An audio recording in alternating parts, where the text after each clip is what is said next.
Assalamualaikum warahmatullahi wabarakatuh. Baik teman-teman semuanya, saya kali ini akan melanjutkan review yaitu bab 5 tentang hukum asuransi, materi kuliah aspek hukum dalam bisnis.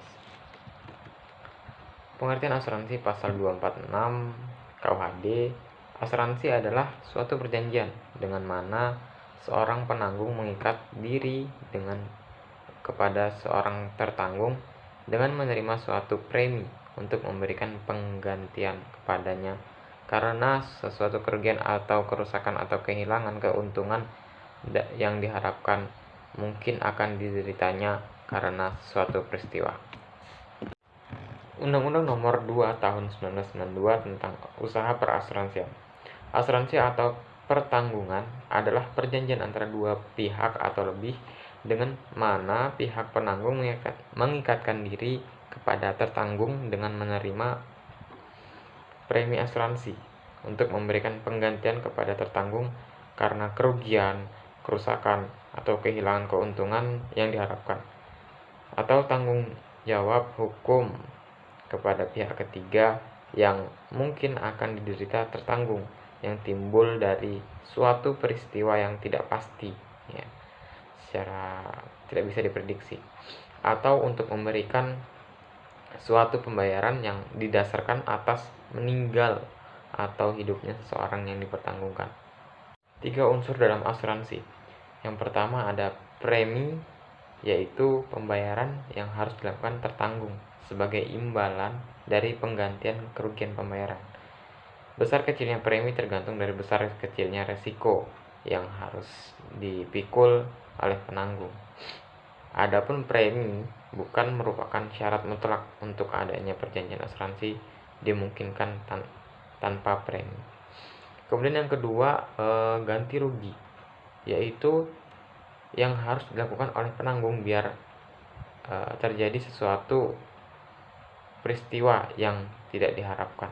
Ganti rugi diberikan terhadap kerugian, kerusakan, kehilangan, keuntungan yang diharapkan, dan lain-lain. Yang ketiga, peristiwa yang belum tentu terjadi, yaitu peristiwa yang belum tentu akan terjadi yang dapat menimbulkan kerugian kepada tertanggung. Misalnya terjadi kebakaran, kecelakaan, maka ada asuransi di situ. Bila kebakaran terjadi terlebih dahulu, harus diselidiki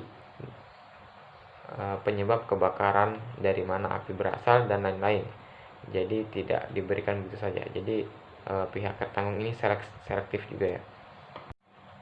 Selanjutnya, prinsip-prinsip dalam asuransi.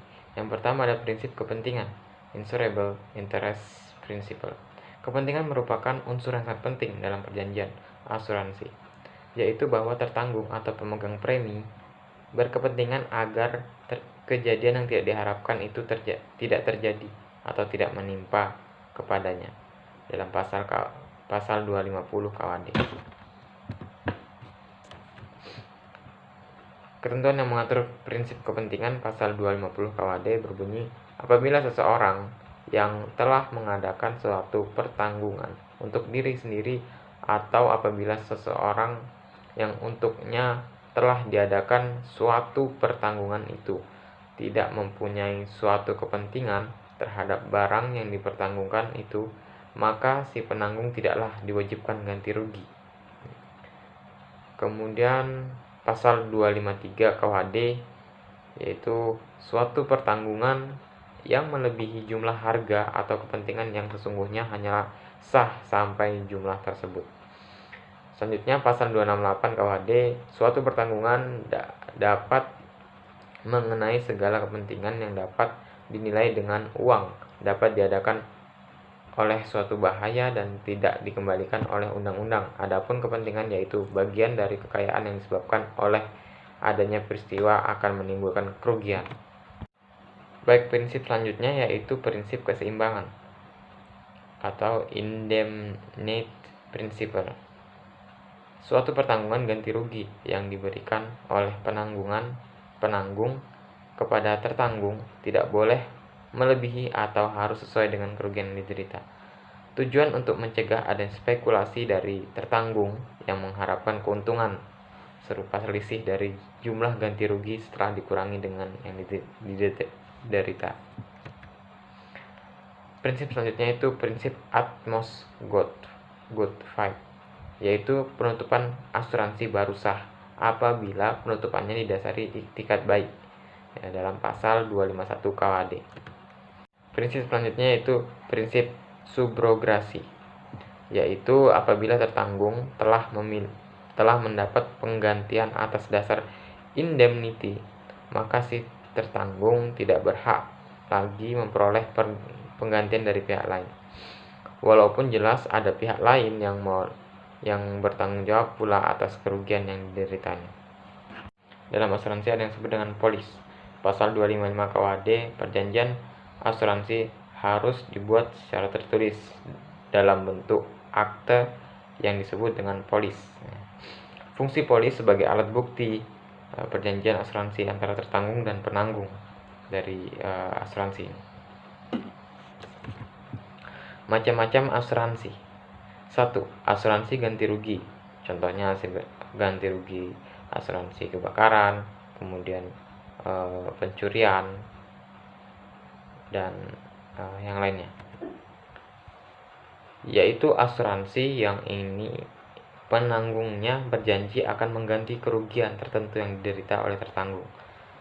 Yang termaksud dalam asuransi ganti rugi adalah asuransi kebakaran, asuransi terhadap bahaya hasil pertanian, dan asuransi pencurian. Yang selanjutnya adalah asuransi sejumlah uang, yaitu asuransi dalam hal penjamin berjanji untuk memberikan sejumlah uang yang jumlahnya sudah ditentukan sebelumnya tanpa didasarkan pada kerugian tertentu. Asuransi selanjutnya itu asuransi campuran, merupakan bentuk campuran antara asuransi ganti kerugian dengan asuransi sejumlah uang. Jadi dia mengganti kerugian dengan sejumlah uang gitu. Selanjutnya itu asuransi yang diatur di luar KWD. Dalam pasal 247 KWD menyebutkan bahwa asuransi atau penanggungan antara lain dapat mengenai yang pertama bahaya kebakaran, yang kedua bahaya yang mengancam hasil-hasil pertanian yang belum dipanen, yang ketiga jiwa satu atau beberapa orang, yang keempat bahaya laut dan perbudakan, yang kelima bahaya yang mengancam pengangkutan di darat, sungai, dan laut. Asuransi selanjutnya itu asuransi kredit. Asuransi kredit yang perjanjian antara penanggungan dan tertanggung yang akan memberikan premi terhadap kerugian yang mungkin akan diderita oleh tertanggung karena tidak dilunasi atau tidak sepenuhnya dilunasi pembayaran kredit oleh debiturnya. Asuransi selanjutnya itu asuransi pencurian, yaitu asuransi antara penanggung yang akan membayar atau memberi ganti kepada tertanggung yang akan membayar premi terhadap kerugian yang mungkin akan diderita oleh tertanggung karena kehilangan barang-barang tertentu. Contohnya kehilangan barang emas, ya, kemudian kendaraan. Kemudian asuransi yang selanjutnya asuransi yang diselenggarakan oleh pemerintah. Ya, di sini ada yang pertama bentuknya tabungan dan asuransi pegawai negeri (Taspen). Yang kedua, jaminan sosial tenaga kerja (Jamsostek). Yang keempat, asuransi kesehatan pegawai negeri sipil atau ASKES. Yang kelima, asuransi sosial angkatan bersenjata RI (ASABRI). Kemudian terakhir, jaminan sosial tenaga kerja atau biasa kita kenal dengan Jamsostek. Undang-Undang Nomor 3 Tahun 1992, kemudian ada jaminan hari tua atau disingkat JHT, jaminan kecelakaan kerja atau JKK, jaminan kematian JK, jaminan pelayanan kesehatan JPK. Oke guys, mungkin itu tadi review tentang bab 5 hukum asuransi. Semoga dapat bermanfaat sekali lagi buat saya dan buat kita semua. Terima kasih. Wassalamualaikum warahmatullahi wabarakatuh.